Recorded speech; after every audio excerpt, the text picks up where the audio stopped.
vivent mal la période de Noël, c'est les autres qui vont dire: «Oh bah, c'est le bon moment pour renouer des liens, c'est le bon moment pour en profiter». Mais c'est pas si facile que ça. Non, non, non, c'est pas si facile que ça et en fait, on a aussi ce qu'on a vu précédemment dans des émissions cette année, c'est qu'on a nos blessures qui remontent.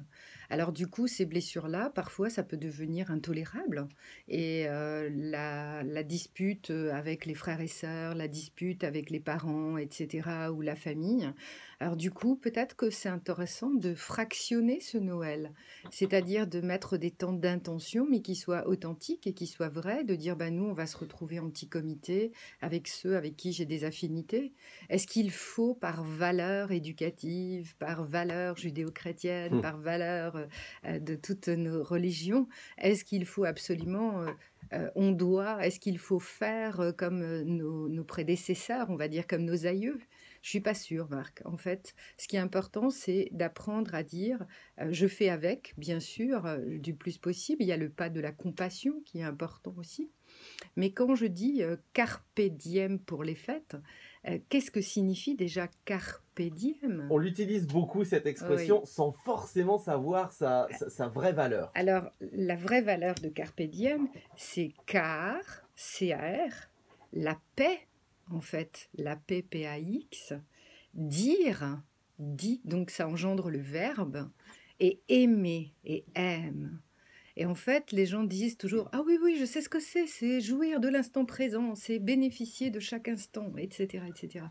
Oui, c'est sûr, mais dans ce mot, il y a le mot paix, le mot dire, le mot aimer. Et si effectivement tout ça s'est réuni, si on arrive à faire du carpe diem à Noël, alors on aura un bon Noël. Car la paix dit aime. Voilà. Bah, retenez ça, ça restera dans la tête à Et mon avis, hein. oui, c'est important. Ça sera bien gravé. Mmh. Qu'est-ce qui est le mieux? Si on a vraiment, vraiment pas envie de fêter Noël, que ce soit le 24, le 25 ou le 26, Alors je on est invité dans la famille. oui. Qu'est-ce qu'on fait? On reste à la maison avec le risque peut-être de gamberger, ou alors on fait un effort pour les autres et on se déplace. Peut-être qu'une étincelle, Alors, va arriver et qu'on va bien vous s'amuser. savez, Marc, que j'adore la philo et en fait, je dis d'abord ce que disait Jean de La Fontaine. Il disait: On rencontre sa destinée souvent par des chemins que l'on prend pour les éviter». Mmh.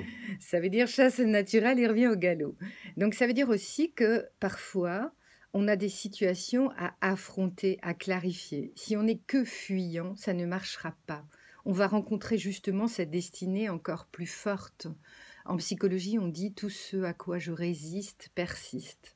Donc ça veut dire qu'il est important de faire cet effort, d'aller dans la famille avant ou après, peu importe. Si vraiment c'est intolérable de faire cette fête de famille tous ensemble, alors retrouvez-vous, trouvez des temps ou faites un simple repas et ce repas, ce sera un repas